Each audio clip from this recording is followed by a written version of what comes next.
Hello everyone, thank you for coming back here to the channel. And I decided, since I have had quite a bit of requests from the users on Facebook and also on YouTube here, that for some more gameplay, I decided to set up something a little bit different, since I want to try out some of the content from the Fables, from the stretch goals. So I decided, naturally, to take one of the narrative encounters, get that set up, and run through that with you guys. So this is all new to me. I have not checked what's under these cards.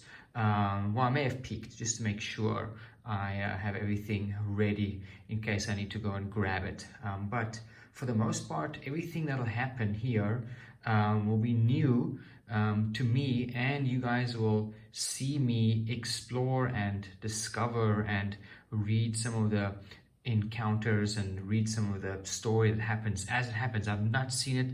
This is all new to me as well, so I'm really excited to jump into this. So just in case you guys aren't familiar, this is gonna come out of this adventure book, which comes in the Fables box, which is the stretch goals for the Kickstarter. And this is the very first encounter, the very first narrative encounter, and also the very first encounter in this whole book. And it's called The Last Vanguard's Vigil. Now, to coincide with this Fables adventure, I've also naturally decided to choose some of the stretch goals heroes, which I have selected from the bunch that are in there. Path Seeker, and over here, so let me grab Path Seeker for you guys over here. There we go. Mighty Heroic Pose. Fire Soul, who is our, fire mage here. Little halfling sort of character. Cute as hell. And then the mighty Glade Strider, which is definitely one of my favorites so far. Just look at this model. Absolutely. What a heroic pose this is. Just, I knew I had to play Glade Strider. So we got our damage dealer over here.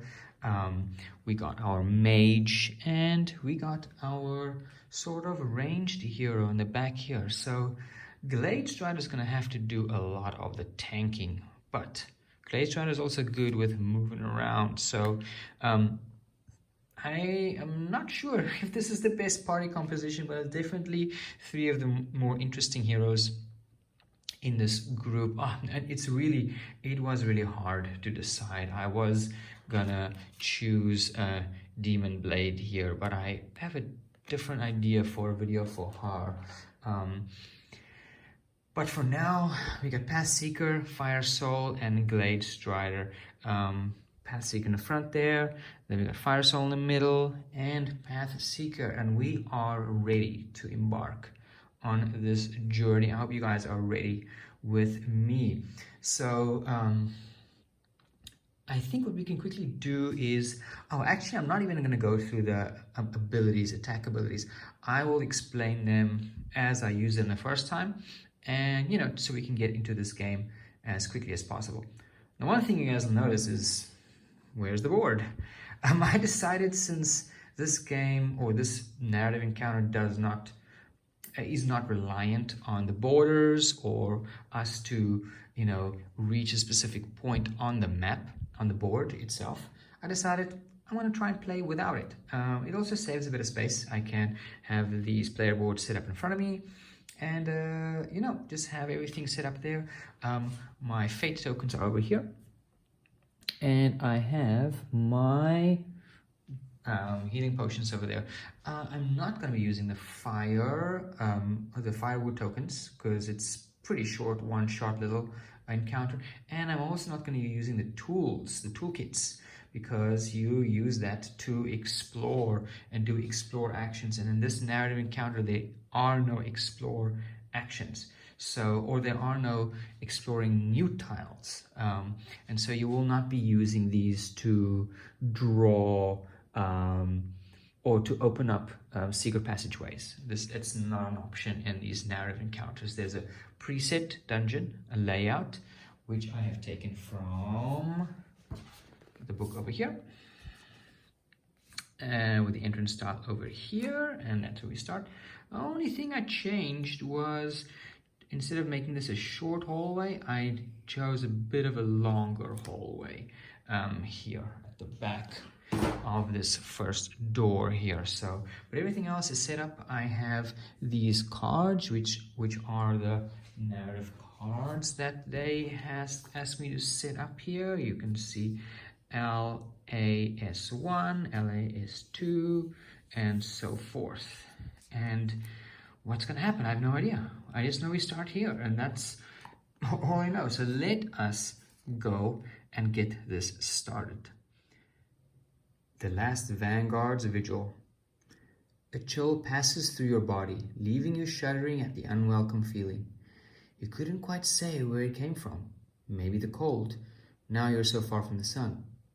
Maybe your bleak surroundings. Each passage, empty and lifeless. Only the faintest of echoes to keep you company. The final page of the journal led you here. A scribbled map you almost missed under a bloodstain. You'd never have found the entrance otherwise, covered in detritus and cobwebs. Of course, it would probably be better not to dwell on the logic of following a map shrouded in blood. As portents go, there can be few more ominous. You cast your doubts aside. You're here now, and your curiosity still burns bright. Who was the author of the journal, and do they still roam these depths, along with their companion, the mysterious last Vanguard? You're sure the answer lies in the gloom beyond. And like that, we start our journey here into the depths. So I have got my marching order set up there, which is going to be Glade Strider, and Glade Strider has a special ability for exploring. And here it says, after Glade Strider makes an explore action, they can be placed in any zone on the current tile after any enemies are placed. So I think I'm very curious, since even though we can keep moving in that direction, I'm curious to know what's in this. One more thing.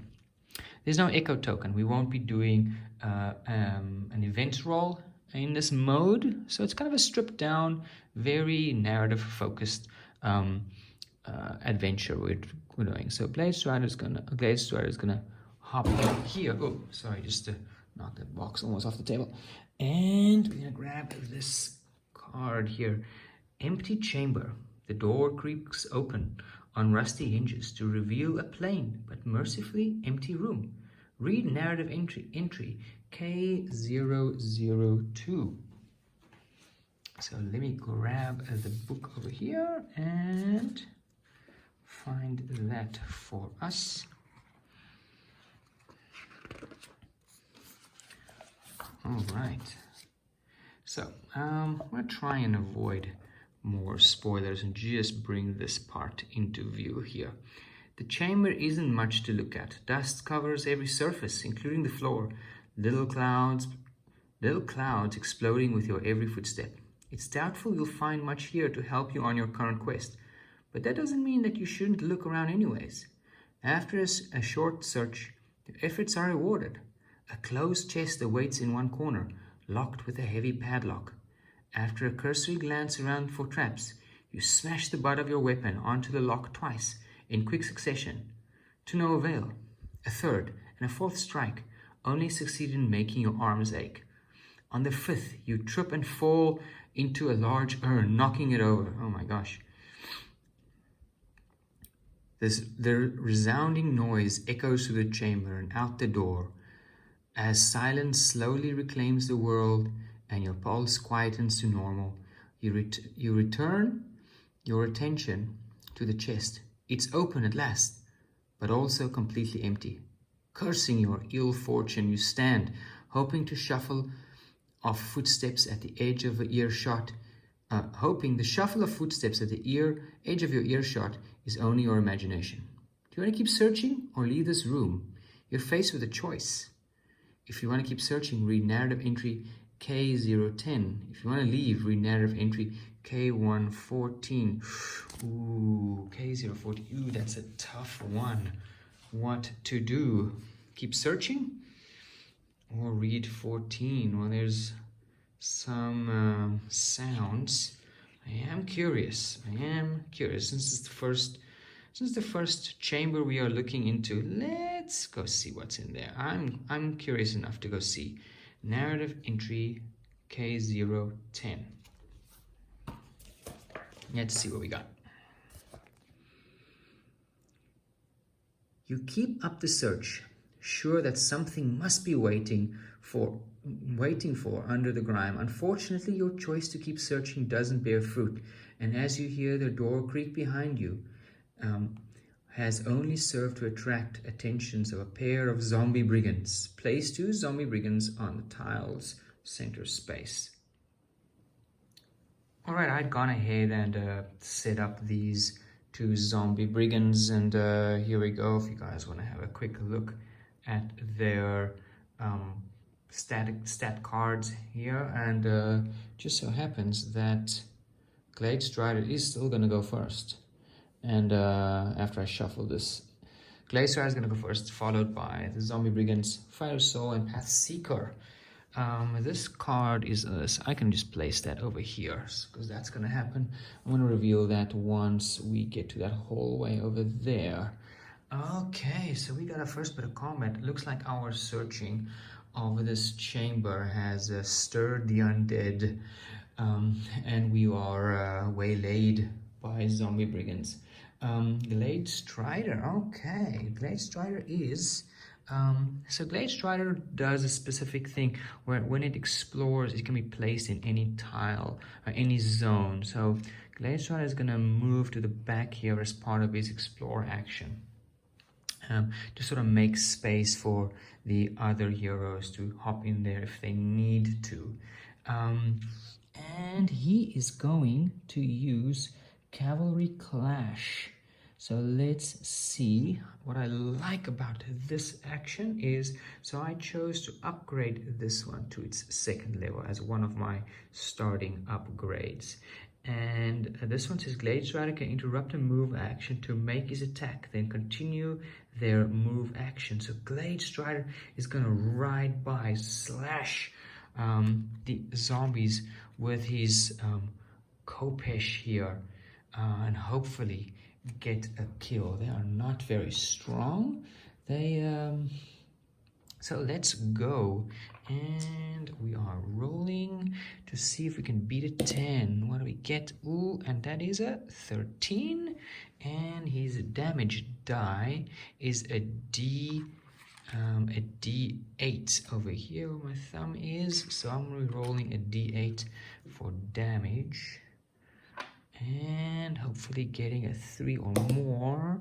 Oh, that's a 2, so that is just a regular hit, which does sadly not do any damage, but pushes this enemy. And let's push him into this space close to the door, or let's move him out over here. Okay, like that. I think that works. If Glade Strider both made a move action and defeated their enemy during their turn, they replenish 1 fate. This is Glade Strider's passive ability and how he will replenish fate. He basically needs to move in, kill an enemy, and during their turn to replenish 1 fate. So he needs to move and hit. He's all about moving since he's a centaur. But sadly, I did not hit, so I'm going to do that again. I am going to, well, actually, no, I can't, because I moved and I moved and attack. So Glade Strider is done. Now zombie brigands are going to attack. So, nothing special here.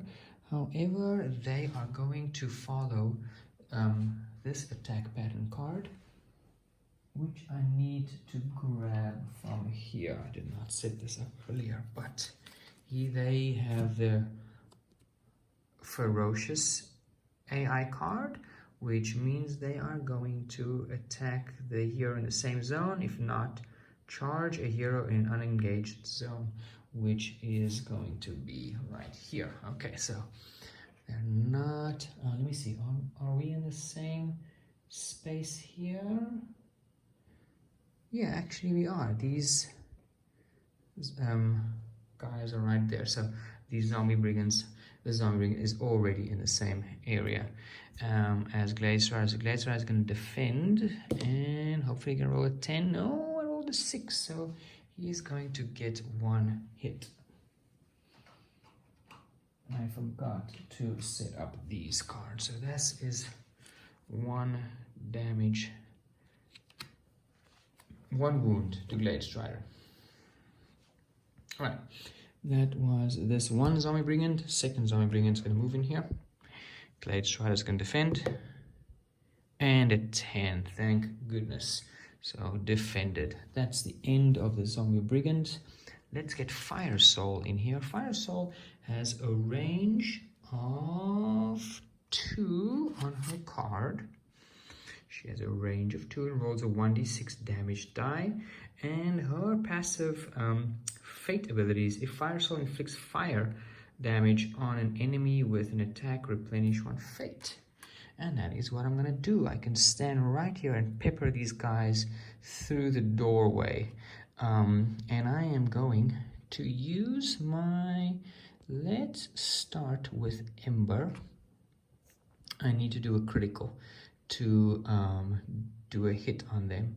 In that case, maybe I should do Fireball. Maybe I should do Fireball. Yeah, I'm going to use Fireball because I wouldn't want to kill one of them. And the first one is a 17. That is a definite hit. She's going to roll her d6 damage die and rolls a 5. That is enough to kill this one zombie brigand, which I'm going to put to the side there. So that's her first attack. As her second attack, she's just going to stay there and keep peppering this guy with her. And I rolled a 16 damage die, 4. That is enough to take care of my zombie brigand friend over there. Okay, so well, that is Fire Soul's turn. I'm gonna put the zombie brigand to the side there, which leaves Path Seeker to move. So do I want to keep exploring here to the side?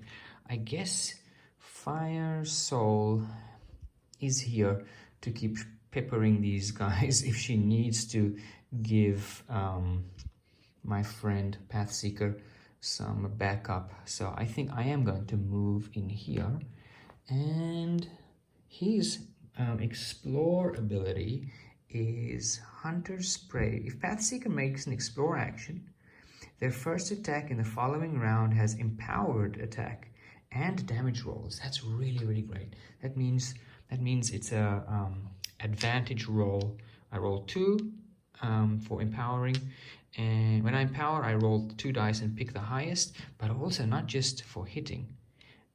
His damage die is also empowered. That means I'm going to roll 2 d6s and pick the highest, and that's the first attack. So let's grab this narrative card and see what's happening here.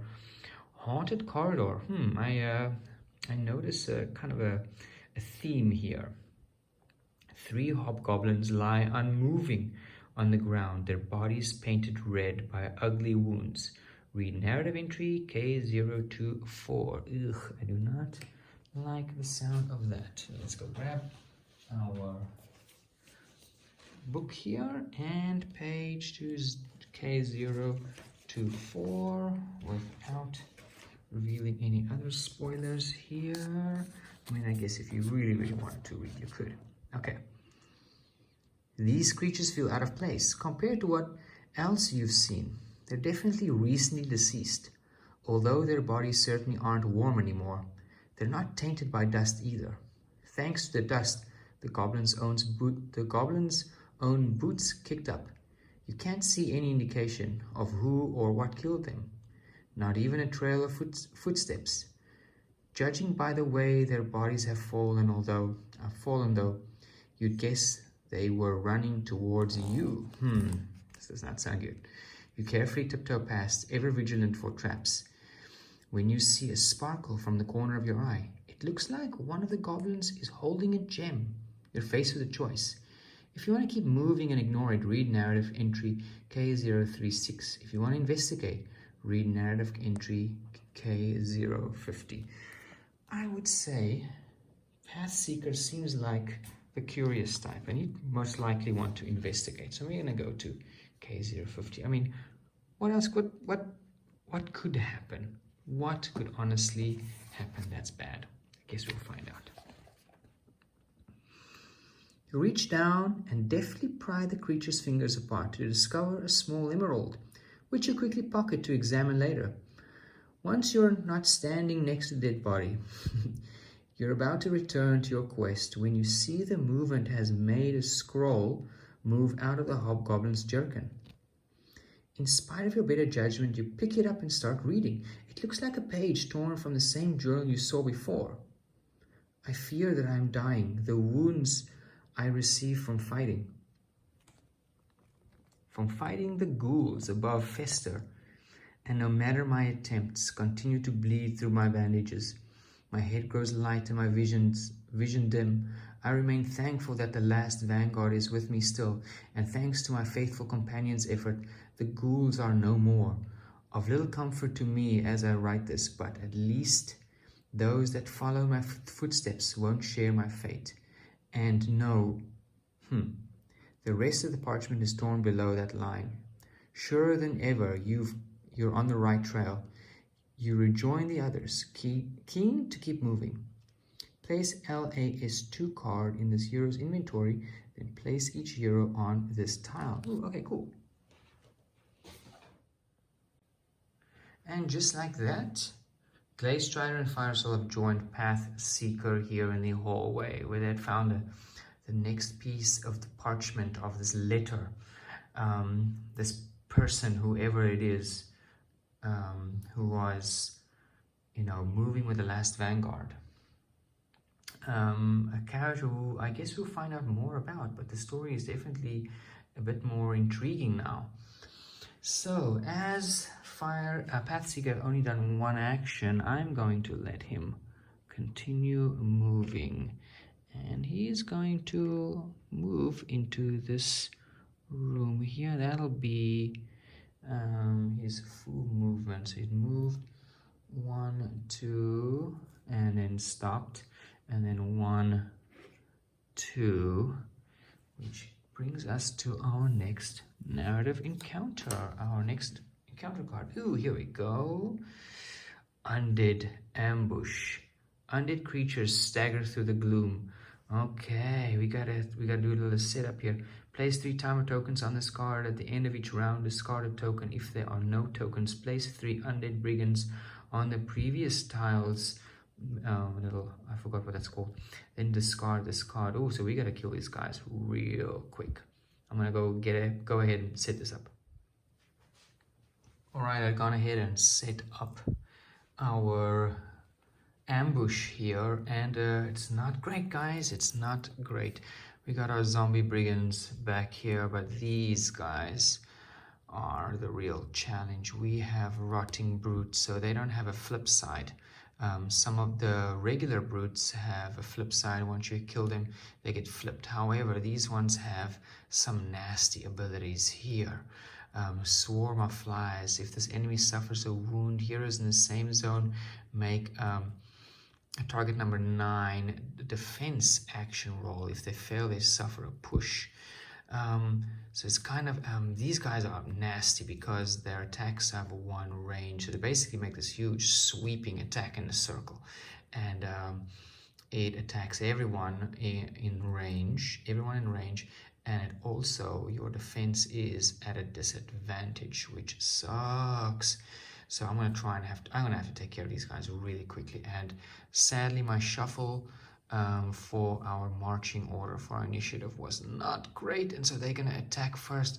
So my friend Glade Pathseeker, oof, he's going to suffer. I'm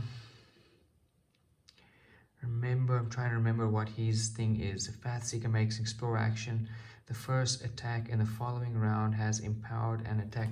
Well, that helps me attack, but it does not help me defend against these guys, so it's not great. Okay, I'm really hoping he has some lucky rolls with defense. So naturally we have our zombie brigand. He is going to move. He's in a different zone. He's going to move over here, and we're going to try to defend with 10. Come on. 16. Yes. Okay. So we're going to move him out of there. And rotting brute. Oof. This one is in the same zone already, and he has a 14 to defend with. Come on. 15. Yes. First attack. And well, Rotting Brute, that one is following this AI card, which wouldn't have mattered for the first attack because that would have been the same. He would just attack Pathseeker anyway. However, for the next one, he is just going to attack the closest hero or move until the closest hero is in attack range. And after he attacks, he is going to move towards a hero in an unengaged zone, or move towards a hero in an engaged zone. So he's basically going to attack Pathseeker from there and then move in. So Pathseeker has been lucky so far. Ooh, and it's a natural 20. Man, the the dice gods have been kind. Pathseeker has managed to dodge every single attack here by these brutes and these zombie brigands. Sorry, I realize my dungeon is a little bit skew here, so let me just fix that as much as I can. Anyway, wow, what some lucky rolls those were. Glade Strider is going to try and save the day here. He is going to move. He has 3 movement, 1, 2. He's just gonna move in here and immediately use his let me see, cavalry slash. Empower this attack roll if Glade Strider moved at least 2 zones this turn. So he had. So he's gonna empower this attack, which is great. I'm gonna roll 2. And I think I'm going to try and get rid of these rotting brutes. I'm going to roll. I got a 5 and an 8. Not great. So I'm going to use my ride by... well, I'm going to use this attack again. It's just a single attack this time. That's a 20. Perfecto Mondo. Okay, and he's going to roll a d8 as his damage die. If I can find my d8. Where is my d8? And let's see if I can hit him. It's a 3. Not good enough to do a critical, but it is going to do 1 wound. Okay, so this one gets a wound, and that will be Glade Strider's turn. Pathseeker, now here, I think he would probably want to move a little bit back. So he is going to try and move out. So to move out, I need to roll higher than this Rotting Brute's target number to be able to move successfully. No, it does not. So he's going to stay there. I can't move, which sucks. So he's just going to attack from there using his snapshot, just a basic attack. And he was the one who explored, so his first attack, both his attack and damage rolls are going to be empowered. So this is great, actually. I roll this. A 1 and a 3? Are you kidding me? Oh my gosh. Oh my gosh. Is that the first attack? Oh, that was just the first attack. Wonderful. Well, I can't use that anymore. So he just attacks normally 17. That's good enough. Oh my goodness. Their first attack in the following round has impact. Oh, I can't even use. Well, let's just roll there. That's a 3. Oh, that'll be good enough to take this guy out. So he took some damage here. Actually, I should have done this thing. Each hero, that would have been heroes in the same space, target. No, oh my gosh, I gotta do this real quick. This is the first one. Oh, okay. 9, and Glade Strider 8. Glade Strider will suffer a push then. Okay. I'm just gonna leave it at that. And what now? What now? What's next? That'll be Pathseeker's turn. Fire Soul is going to just move up a little bit closer. 1, 2. No, she can stay there, and I'm going to use 2 attacks on these guys. I really need to get her, get some fire damage on these guys so she can, wait a minute, actually I killed this guy, right? I did my second wound. Sorry, I forgot about that. That means she does have to move because there'll be 1, 2, 3 zones to attack him. So she's gonna move right next to Glade Strider there and try and pepper that big guy with her Ember attack. When this attack hits an enemy with a burner token, they suffer an extra hit. So she's gonna roll and roll. Oh, there we go, 19. Oops, Glade Strider. Ah! All right, so it was a successful hit, and she's gonna roll. And she rolls a 4, giving him a burn. So he is gonna be burned this round. And let's do a little shuffle here. Let's do our initiative order. I'm gonna shuffle and try and not cheat. And Glade Strider has another attack left. He's just going to use his standard cavalry slash, and he rolls 8 plus 2, and that is enough to kill him this time. So hit or miss, he goes away this time for real. I misspoke earlier. Okay, well, so that is it. Zombie Brigand is out, and Pathseeker just went, so Fire Soul is next. What is she gonna do? She has a movement of 2, so she can only move 1, 2 over here. And then do I want to go left or right? Let's go. So this is now effectively done. We don't have to worry about this anymore.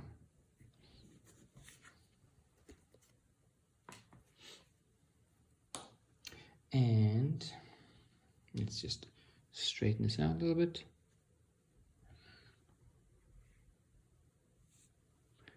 So she moved 1, 2, let's move 1, 2, there's no card in here. Then give Pathseeker a chance to move, and he's got a movement of 3, so he moves 1, 2, 3, and then 1. I'm gonna stop here.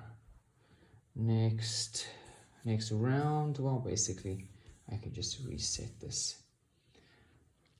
Glade Strider is going to come off 1, 2, 3, and then 1, 2. So let's see what's up next.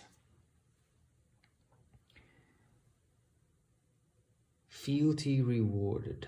The moment you step across the threshold, spirits rise up from the ground, hungry for your life force. Ooh, we got 3 shadows here. If the shadows are defeated, read narrative entry K067. Okay, let me get those set up real quick.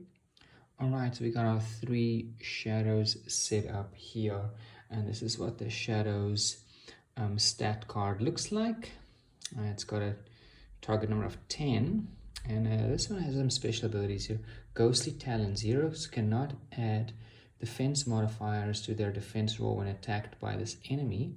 And he also has here, this is melee or physical weakness. So they have a weakness against physical attacks. So when you do a physical attack against them, you will roll at an advantage. I got this one. I need to quickly shuffle that and see who goes first. Glade Strider can be put into any zone here.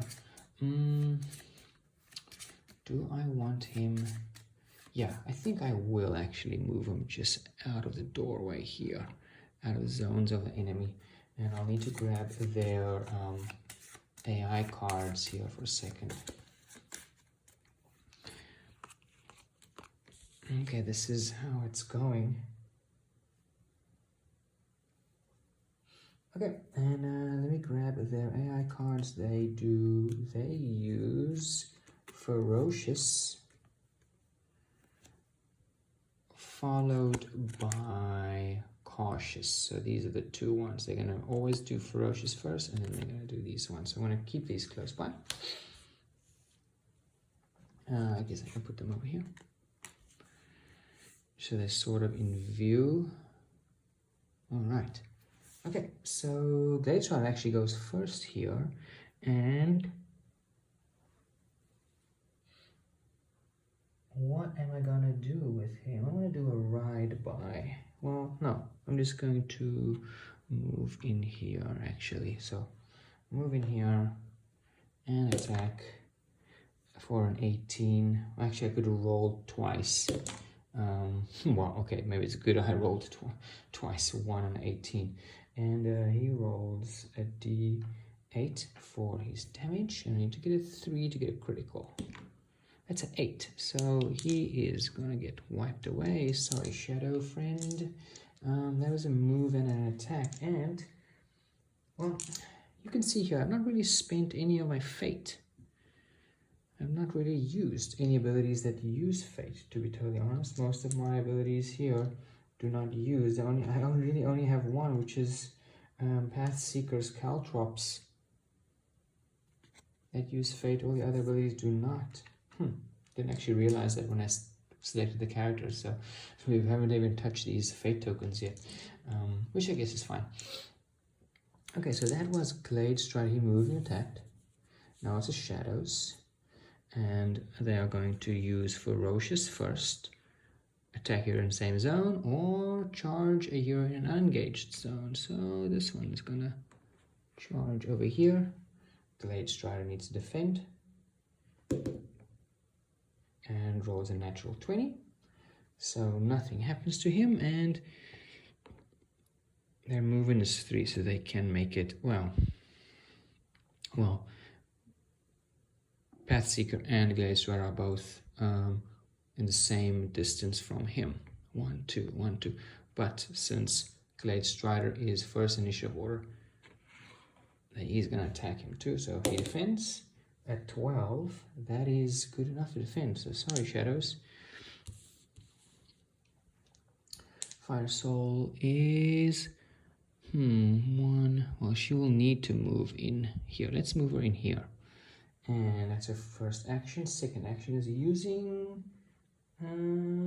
Fireball. I'm gonna knock them out. 18. Ka-ching. Let's see what I get. A 6. That is a critical against this guy. I'm just gonna take him away. Well done. And that leaves our friend Pathseeker, and he has 1, 2. He can actually just poke his head through the doorway there and just take a shot at him, and a 7. It's not good enough. Second attack, a 10. That just do it. He rolls a d6. A 1 gives him a wound, and that ends this round. So we'll shuffle these.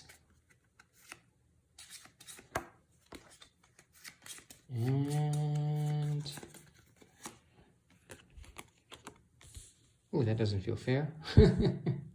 That's how it is. I shuffle. Pathseeker again. The natural 20 and hit or miss, or critical or regular, both will take out our ghouls. Let's go grab the book. And we gotta go read narrative entry K067. Another dead hobgoblin lies awkwardly slumped up against the collapsed archway. From the stones on the ground and their bloody fingertips, it looks like the creature was caught by the shadows as it tried to dig its way through. Turning the corpse over, you recoil. The goblin's face is a ghastly sight, skin drawn too tight and pale to the point of being bleached, yet it's the expression that'll haunt you, pure terror and fear mixed with agony as the shadows finally caught their prey. What was the creature running from that led it into this trap? You examine the body. You find only a simple piece of parchment, crumpled into a ball and stuffed into a pocket. Unfolding it, you realize that it's from the journal that led you here. The writing barely legible, scratchy and uneven. My strength has left me. I can go no further, my legs now unable to stand. I look back and curse my decision to enter these miserable ruins. My folly has led me to an anonymous death, far from the eyes of any other living soul. It's entirely possible that this final missive will never be read for the rest of time, my tragedy to pass into the myth surrounding this place. At least in this final resting place, my body shall know peace. With the little remaining energy I held, I inscribed a ward upon this door, potent enough to dissuade all from entering, and my guardian, my magnum opus, last Vanguard, shall watch over me as long as the emerald remains whole. In spite of the fading light, I find myself chuckling with my last breaths. Woe betide any foolish enough to brave the final resting place of the great wizard, Signac the Mad. You commit the name to memory. A rune door? Place LAS4 in this hero's inventory.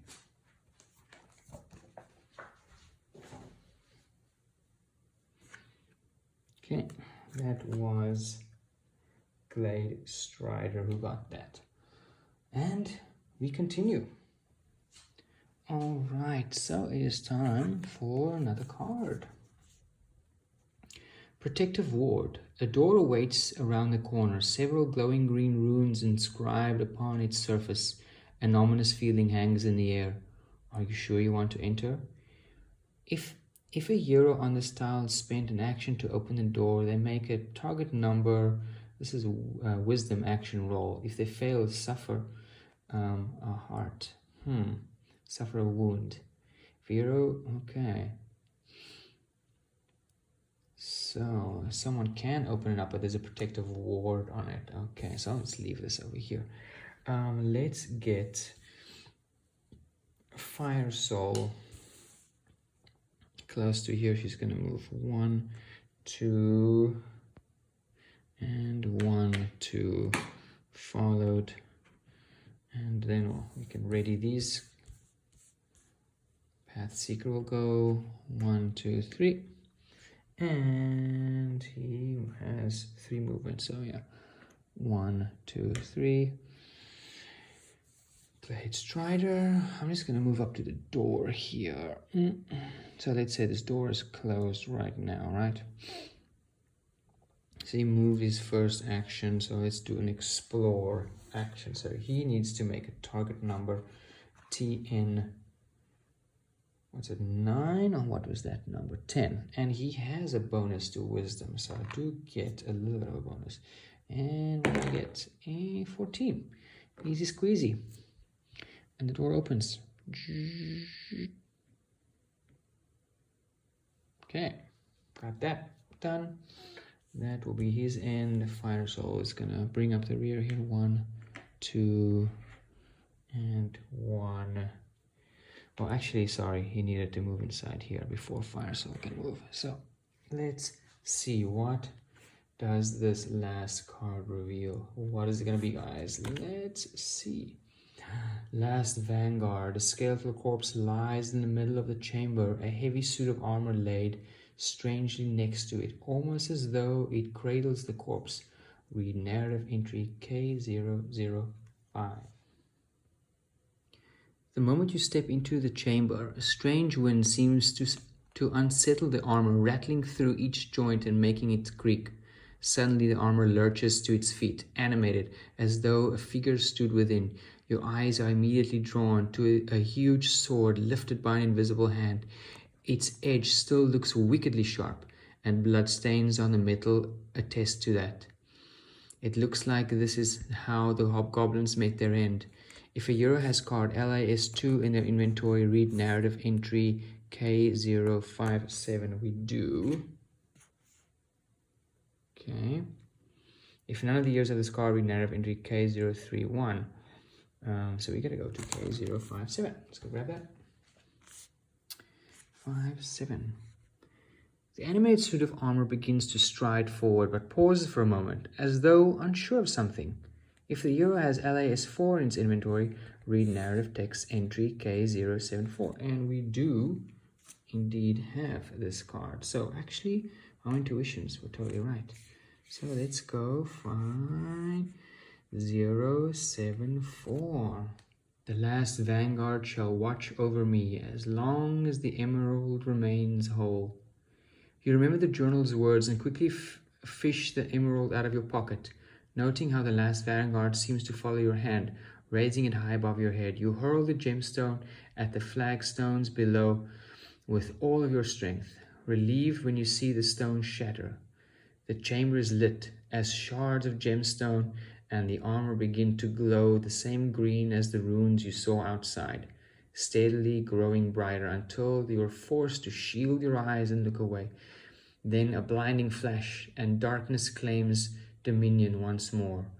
Looking back, you see that the last Vanguard has collapsed, inanimate, its spell finally broken. Read narrative entry K077. It's over here. The last Vanguard shall stand vigil no longer. Your eyes come to rest on a skeleton remains of its master, noting the once lavish robe that slowly rots in the stale air. A staff lies next to the figure, brilliant stone at its head.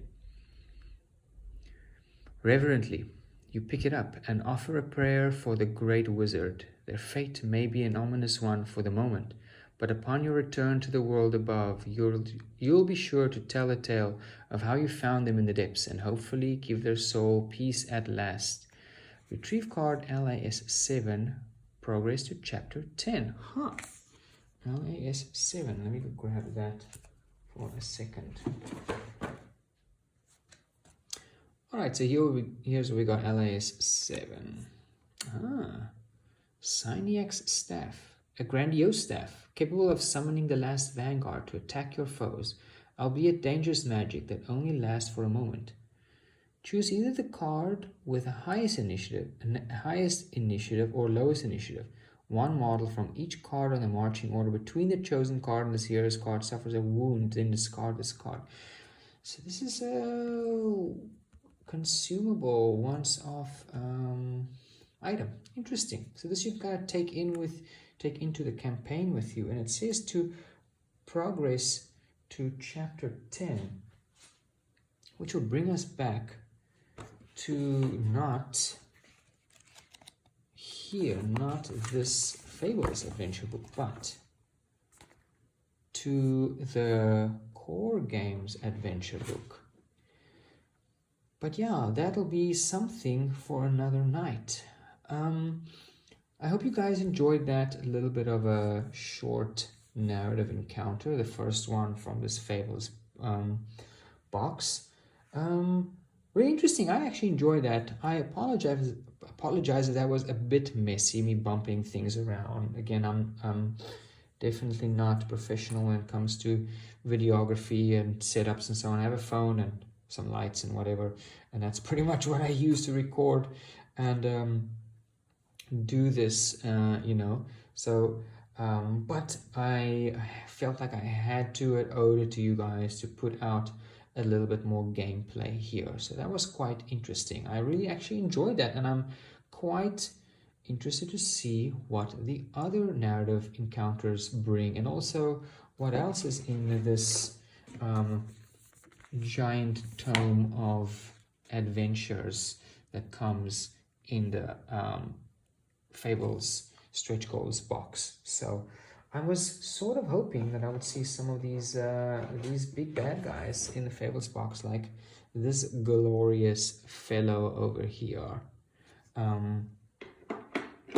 And I'm guessing that we were probably going to fight the last Vanguard if we had, you know, chosen a different path, you know. So we had gone to this left side over here and, you know, found an empty chamber. Then we went over here, and my intuition was right that we had to go and finish whatever was here until we went around the bend over here to this side, the last chamber. That we could have very well gone inside here and probably would have had to had some final combat encounter. So I guess we took the long path, and that paid off in the end. Anyway, guys, that'll be it for now. I hope you guys enjoyed this. Thank you for coming back and checking out my videos, and thanks for everybody who's been you know, commenting and sharing and liking my other videos. I really appreciate that. Hope you guys are having a fantastic week, and I hope to see you guys again here real soon. But until then, bye bye.